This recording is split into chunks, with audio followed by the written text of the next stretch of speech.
we are in 2020, a brand new decade's upon us, and with it will come new cartoons in the process. Before we enjoy this brand new slew of content, I figured we'd take a quick look at two examples of well-known animated series that didn't really end on a good note. And no, I'm not talking about specifically the finales, I just want to talk about what led them to not end on a good note. As to why just two? Look, I'm just getting over a big drop in December, okay? Just bear with me on this. I swear I'll do something more formal in February. Anyway, if you have any examples, put them in the description below. But enough talking.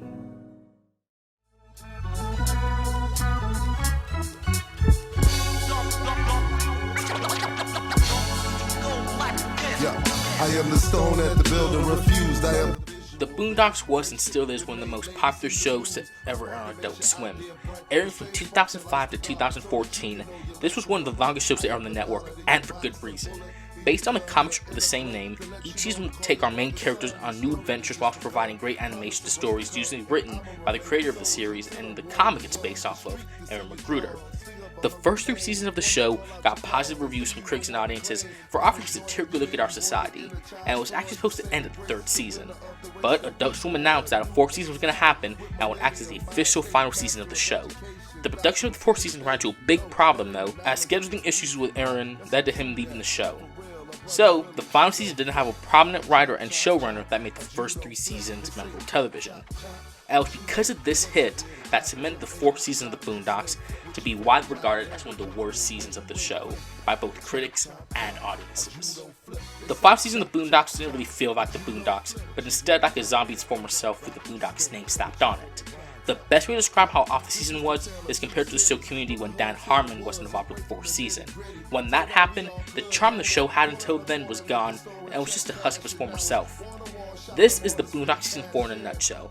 It may have the characters and amazing animation attached to it, but it just wasn't what we were used to by then.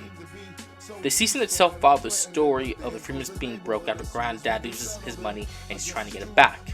Previous seasons didn't really follow a rough story arc like this, but did have callbacks to previous episodes that will play really well into the story. The best example is the Stink Meter episodes. While it could have been great to explore a season-long arc and explore the connection between poverty and African Americans, this season is, for lack of a better term, boring when it comes to any sort of moral and story it's trying to tell.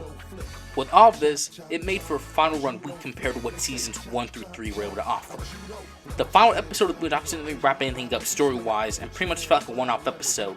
It kept the status quo relatively the same, and overall, it didn't feel like a satisfactory conclusion that the series deserves. Now, while I can end it here for the Boondocks, there is actually hope for the show, as it announced that there will be a reboot of the series coming with 2 new seasons airing on HBO Max. And the best part about the news is that Aaron McGruder will be coming back as showrunner and writer. So, we're going to get that quality of what the show's been known for back, and I feel like we're going to probably get a satisfactory conclusion in the process. And you know what? It could be worse. It could end up like this.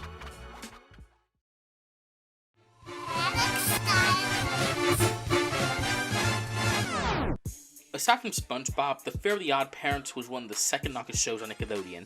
Telling the story of a kid and his godparents who grants his every wish, the show started out strong, and not only with a whimper, but as a product that we were finally glad to be done with. Let me explain. The first 2 seasons are the best the show has to offer.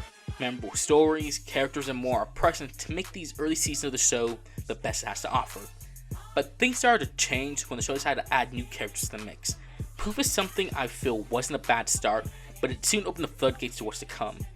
With the addition of Sparky, removal of prominent background characters, and what honestly feels like an attempt to try and stay relevant that was thought of by people behind the scenes. And with the final season episodes, it became clear Fairly OddParents wasn't the show we once were used to, and this was when people started to notice that this was the case as well. As the series went on, people who grew up with the show began to fizzle out. Even those who stuck by through all the messier parts of the series began to call it quits as well, because the show was becoming something it wasn't supposed to be, and that was pandering. And that's a big fuck up when it comes to making a show. You can have bad characters, writing, animation at times, but what has to be remembered is that there's always room for improvement, for change, for making up for your mistakes of the past and bringing it to something better as a result of that. But when you pander, you're just telling us you're out of ideas, and that this is basically the last option to stay alive. I'm not saying this is the only way the show died. From a variety of issues with the stories getting boring, to the action style changing, to additions of new characters, a lot could have played a role in people tuning out here. Another thing I felt killed the show for good was the move to Nicktoons. Back then, Nicktoons used to be a place that would act as an extension to Nickelodeon in terms of showcasing new and old shows. The best way to compare this is Boomerang to Cartoon Network and Disney XD to Disney Channel. And you know, there was a time where Nicktoons could stand on its own as a channel, but something happened during this time.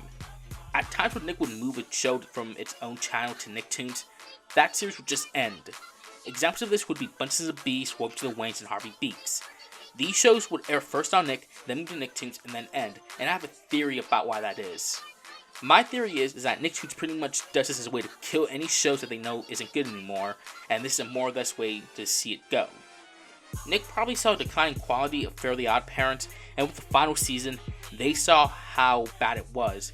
So, in a way to show that they were going to move away from that show, they decided to dump the final episodes of the season on Nicktoons, an ending that wasn't deserved, but was needed.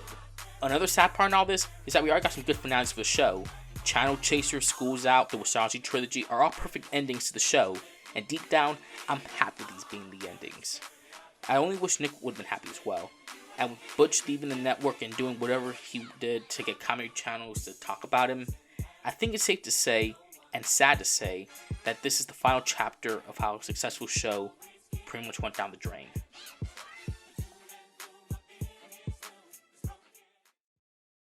I really don't end the video like this, but it's over. Bye!